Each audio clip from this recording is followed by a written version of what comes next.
3টে চ্যাপ্টার পর থেকেই বুঝতে পারবে ফিজিক্স কি বস্তু। এগুলো অন্য বছর আমিই করি। আজকের ব্লগটা ভুলেও দেখবে না। আমার মা কোথায়? এই তো আমার সামনে কে দাঁড়িয়ে আছে। আমি অবাধ্য নই, মাঝে মাঝে মনটা কথা শোনে।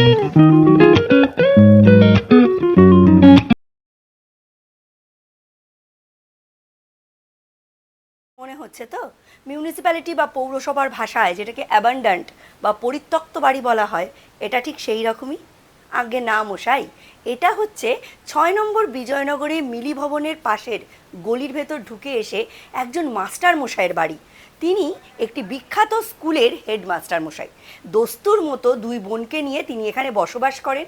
আর আমার বাড়ির ঠিক পাশেই সৌভাগ্যক্রমে বা দুর্ভাগ্যক্রমে এই সুন্দর বনটি গজিয়ে উঠেছে। বিবাহিত জীবনের 20 বছরে এই বাগানটার আমি কোনো রকম উন্নতি দেখিনি। মাঝে মধ্যে ওনারা আগাছা পরিষ্কার করেন, যেটি একদম বিগত 6 মাস ধরে বন্ধ। আর তাতেই আমার পাশের এই সুন্দরবনটি উৎপত্তি হয়েছে। প্রত্যেক বছর বর্ষাকালে এখান থেকে সাপ এসে আমার রান্নাঘরের জানলায়, আমার উঠোনে, আমার বারান্দায় ঘোরাফেরা করে। কালকে একটা মস্ত বড় জোঁক এখান থেকে বেরিয়ে এসে এখানে আমাদের বাড়ির মধ্যে আশ্রয় গেড়েছে। এছাড়াও সাপ আর নেউলের খেলা এখানে চলতেই থাকে। বিশাল বড় একটি দাঁড়ার সাপ এখান দিয়েই ঘোরাঘুরি করে। আর ইলেকট্রিক পোলের অবস্থা দেখেছেন? এখান থেকে এই আগাছাগুলো বেড়ে ইলেকট্রিক পোলটাকে পুরো জড়িয়ে ফেলেছে। আগের বছর কালবৈশাখীর পরে এদের এখানেরই 2টো সুপুরি গাছ ভেঙে উল্টো দিকের বাড়ির কাঁচে গিয়ে পড়েছিল। আর এবছরও এনারা তারই অপেক্ষা। Good morning. Good morning. Request করে মোটামুটি রাজি হয়েছে। দীপ ইউজুয়ালি আমার কথা ফেলে না যে ভারী টবগুলো একদিকে করে দে, গাছপালাগুলোর বড্ড কষ্ট হচ্ছে। তোর বাবা তো করে করে সময় পাচ্ছে না। তোর এই 16 ইঞ্চি 18 ইঞ্চির টব আছে, ওগুলো পিছনের দিকে যাবে।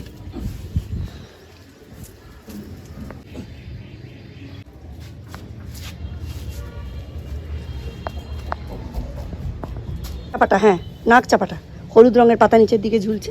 হ্যাঁ, ফটাফট ঢুকিয়ে দিতে পারলে আমার সুবিধা। এই বছর তোকে দিয়ে করাচ্ছি।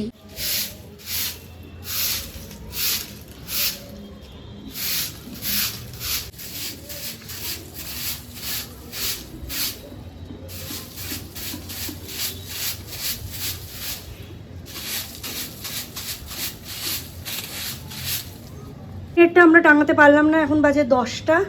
এরপর দেরি করলে আর রান্নাবাড়া হবে না। টবগুলো দীপ সব সরিয়ে দিয়েছে। আর 2-3টে 16 ইঞ্চি 20 ইঞ্চির টব আছে, ওটা দীপের যেদিন ছুটি থাকবে দীপ আর মিস্টার বিশ্বাস দুজনে ধরে সরিয়ে দেবে সম্ভব। আর এখন এরম থাক, কি করব, আর কিছু করার নেই। রবিবারের আগে হবে না। উনি সেদিন গ্রিন নেটটাও টাঙিয়ে দেবেন। আগের বারে খুব ভালো করে টাঙিয়ে দিয়েছিলেন, এবারে আর আমরা পারলাম না আর কি, আমার আর দীপের দ্বারা হলো না। কথাগুলো বাইরে এনে কি করেছে কে রে ভাই? তা ভালো করে গুছিয়ে টুছিয়ে জানলা পাল্লা খুলে দিয়েছি, সব টেবিল মেবিল ফাঁকা করেছে, করে কি সব করেছে। বাইরের রূপটা আহা কি ভালো লাগছে, আহা রূপটা দেখো খালি, কি সুন্দর লাগছে। আজকে গ্রিন নেটের বৌনিটা বেশ ভালোই হলো, তাই না? ঘন কালো আকাশে রোদের জন্য দিলাম, আর এই দেখো এবার বৃষ্টি আসবে। দারুণ লাগছে, দারুণ। আজকে রান্নাটা কম, ওই জন্য ছাদে চলে এসেছি, একটু ঝড় টরটা উপভোগ করে যাই। আজকে গুছিয়েওছি, বেশি পাতা পাতা পড়ারও চান্স নেই। এই বালতিটা সরানো হয়নি।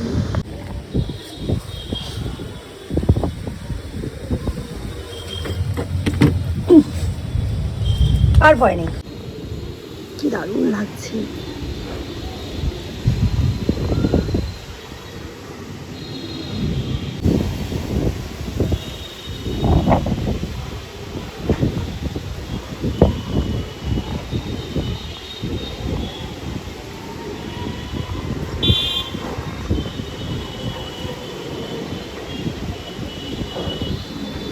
আজকে আইসিএসসির রেজাল্ট। 1 বছর আগে এরকমই একটা দিনে সৌম্যর রেজাল্ট বেরিয়েছিল, বাট সেদিন এরকম বৃষ্টি মুখর দিন ছিল না। আজকে অলরেডি এতক্ষণে মনে হয় রেজাল্ট বেরিয়েও গেছে। সৌর্যদের স্কুলেও তো আজ আইসিএসসি আইএসসি দুটোরই সিট পড়ে, তো সেন্ট লুকসেও আজকে বাচ্চাদের ক্লাসগুলো, মানে সৌর্যদের স্কুলে যেহেতু আইসিএসসি আইএসসি সৌর্যদের কালকেই মেসেজ পাঠানো হয়েছে যে ওদের সকাল 10টায় ছুটি। সৌর্য তো যায়নি, এটা আলাদা ব্যাপার, কিন্তু আজকে ওদের স্কুলেও খুব ভালো রেজাল্ট হবে। তবে দীপ যা বললো এই বছর রেজাল্টটা আগের বছর মানে দীপেদের ইয়ারের মতো এতটা ভালো হওয়ার চান্স, যারা গেলেও আজকে সৌর্যদের সকাল 10টার মধ্যে ছুটি হয়ে যেত। এখনও অবধি ওই দীপ যেখানে কেমিস্ট্রি পড়ে সেই স্যারের কাছে হাইস্ট উঠেছে 99.4, মানে 497 আউট অফ 500। এরা কি খায় কে জানে।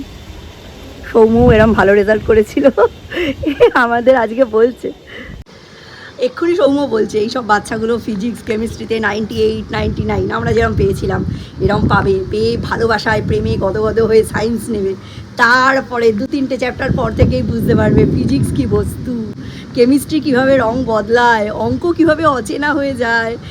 সত্যি লাইফে এটা একটা ফেজ বলো। আমাদের সময় আমার মা বাবা আমাকে সেইভাবে কিন্তু সাবধান করেনি যে সায়েন্সে এরম হতে পারে, জাস্ট ফেলে দিয়েছিল সায়েন্সের মধ্যে। আমি তো আর্টস নিতে চেয়েছিলাম, কিন্তু সৌম্যকে কিন্তু আমরা প্রপার মেন্টাল প্রিপারেশন নিয়েই সায়েন্স নিয়েছি, জাস্ট যেন ওরা বুঝতে পারে যে ডোবা থেকে আমরা মহাসমুদ্রে এসে পড়লাম। দারুণ লাগছে, এখনও আমার রান্না বাকি, যেন টিফিনটা করে ওপরে পালিয়ে এসেছি। ভীষণ ভালো লাগছে, ওয়েদারটা এত সুন্দর। এই এই এই এই এই শরীর খারাপ, শরীরটা তো খারাপ, তাড়াতাড়ি শরীরটা ঠিক করে নাও, রেনি সিজনে তো বৃষ্টিতে ভিজতে হবে। চাউমিন খেয়েছো মা? হ্যাঁ একটুখানি খেয়েছিলাম। একটুখানি বেঁচে ছিল, গ্রিনেট লাগিয়ে দিয়েছি, খানিকটা লাগিয়েছি মা গ্রিন নেট। তুমি আর বাবা আগের বার ভালো লাগিয়েছিলে, আমরা ভালো লাগাতে পারিনি মা। ওকে কালকে কালকে তো হবে না, সানডে, সানডে তুমি আর বাবা ভালো করে লাগিয়ে দিও। আমি বাবা ধরে রাখবো, বাবা লাগাবে। হ্যাঁ আগের বার তো তাই করেছি।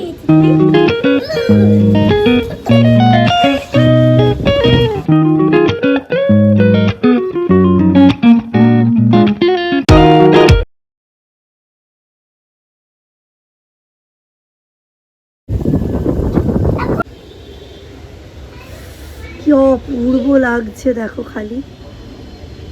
উফ, যদি একটু সূর্যের আলো হতো আরো ভালো করে তোমাদের দেখাতে পারতাম।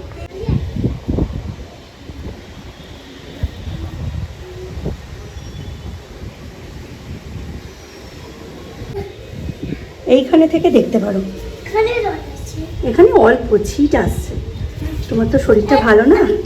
ওখানে টিকটিকি আছে।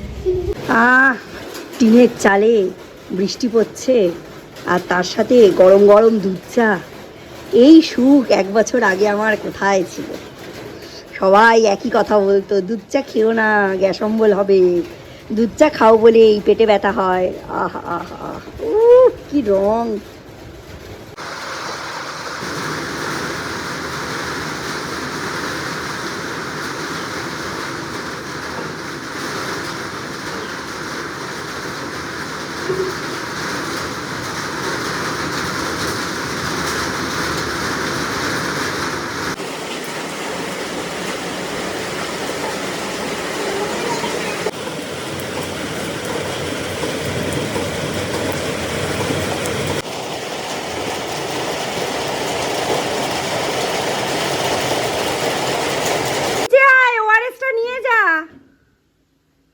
ওআরএসটা নিয়ে যা।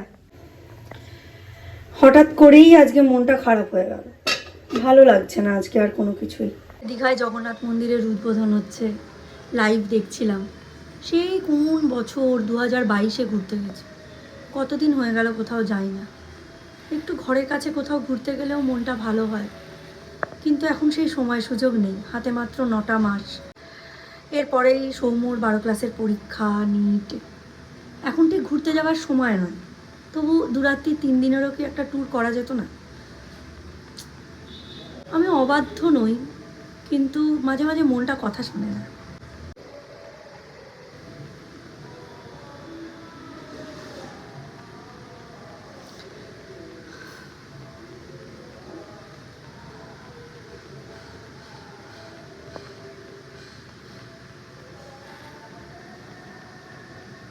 এই রোজকার ঘিসাপিটা লাইফ আর ভাল লাগছে না। ডেলিভারি সার্ভিস, ও মা গো, ছেলেটাকে দিয়ে কিভাবে পাঠিয়েছে গো। দাও মা, শোনা মা, আমার শরীরটা একটু ভালো লাগছে মা। আজ সকালে কিচ্ছু হয়নি, কিচ্ছু কাজ হবে না। সব কাজ তোমাকে দিয়ে করিয়েছে, একটা কাজও করেনি? না সব আমি দিয়ে পাঠিয়েছি। ঠিক আছে, কয়েকদিন পরেই দাদার 18 ইয়ার্স হবে তো, ক্ষমা করে দাও। না কিন্তু সংক্রামক ব্যাধির মতো আজকের ব্লগটা ভুলেও দেখবে না। কাল থেকে 1 বোতল ওআরএসের জল শেষ করতে পারলি না। বাবা বলেছে শরীর খারাপ, ওর কাছে ফোনটা রাখবে, তার মানে এই নয় সবসময় বাবা ফোন দেখতে বলেছে। এখন বেশ ঝকঝকে আলো আলো হয়েছে, আর মনে হয় বৃষ্টি হবে না, সামলে নিয়েছে। রাস্তাঘাট এখনো ভিজে। সরস্বতীদি আজকে 12টার সময় এসে 1টার মধ্যে কাজ কমপ্লিট করে চলে গেছে।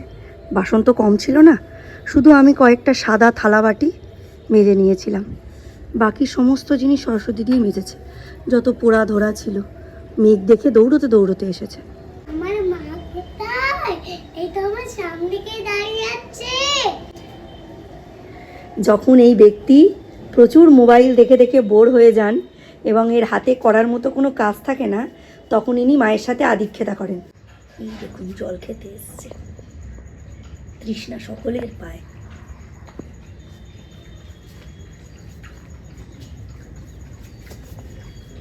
তো এখন আমার ছবি আঁকছে, আমাকে দেখে দেখে আমার ছবি আঁকছে আর রং করছে। আমি একটু হেল্প করেছি, তো আমাকে কেমন দেখতে একটু তোমাদের দেখিয়ে দিই। এই যে আমাকে এইরকম দেখতে। তুমি যখন চোখ তখন এরম হয়ে যায়, আমি যখন রাগী হই আমার চোখ এরম হয়ে যায়। কিরম হয়ে যায়? লোকে তো চোখ লাল হয়, আমার রাগলে চোখ নীল হয়। দিয়ে দি।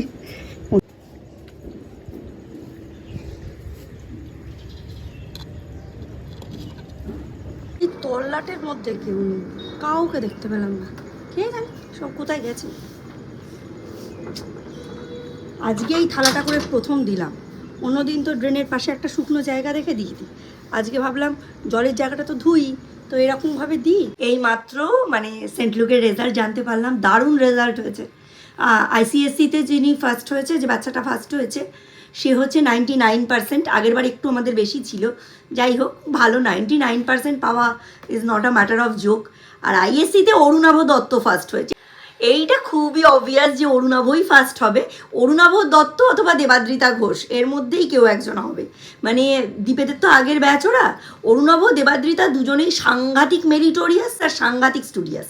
এরা ক্লাস 5 থেকেই অল্টারনেট করে মানে 0.5 নাম্বারের জন্য ওপর নিচ এভাবেই র্যাঙ্ক করতো। আর অরুণাভকে আমি ব্যক্তিগত স্তরে চিনি, দীপের সাথেই যাতায়াত করতো। একটা সিঙ্গল সেকেন্ডও পড়াশোনার জন্য নষ্ট করে না। মানে ওর বাড়ি ঘর বারান্দা মানে সব জায়গায় শুধু বই। পড়াশোনাটাকে যদি ব্যক্তিগত লেভেলে কেউ ভালোবেসে করে থাকে তাহলে সে অরুণাভ দত্ত হয়।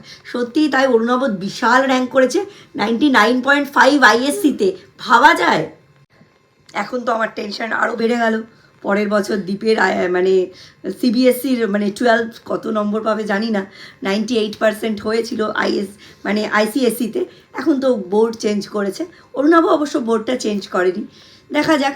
আমি তো দীপকে গোল দিয়েছি 95% অনওয়ার্ডস গোল, এখন দেখা যাক। অ্যাকচুয়ালি সিবিএসসি বা ওয়েস্ট বেঙ্গল বোর্ডে এই পার্সেন্টেজটাকে ধরে রাখা 98% খুব টাফ। যদিও আমি গোলটা একটু কমই দিয়েছি, কারণ দীপ আমি যেটা বলি অ্যাচিভ করে, মানে চেষ্টা করে অ্যাটলিস্ট।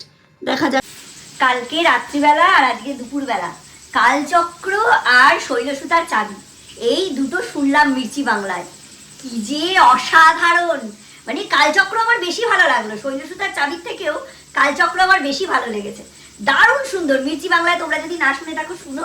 মানে এই বৃষ্টি ভিজে ভিজে ওয়েদার, তার সাথে হালকা ভূতের গল্প, এত সুন্দর ভয়েস, মানে জাস্ট ওয়াও।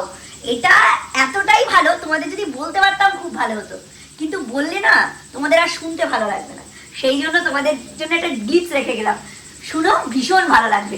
যারা অবশ্যই ভূতের গল্প ভালোবাসো, যারা ওই ভূতের গল্প শুনে ঘুমানোর পর রাত্রে উঠে টয়লেটে যেতে পারো না, তাদের জন্য নয়, কঠোরভাবে হৃদয় যদি শক্তপোক্ত তাদের জন্য। প্রথমে শুনবে কালচক্র, তার সিকুয়েল হচ্ছে শৈলসুতার চাবি। দারুণ। এইবার সৌর্য ফোনটা পাবে, মানে বিকেল থেকে আর দিইনি, সেই দুপুরবেলা নিয়ে নিয়েছিলাম, 3টে নাগাদ নিয়ে নিয়েছিলাম, এখন ফোনটা পাবে। আর আমি এখানে আলু ফুলকপি দিয়ে ডিমের ঝোল বসিয়েছি।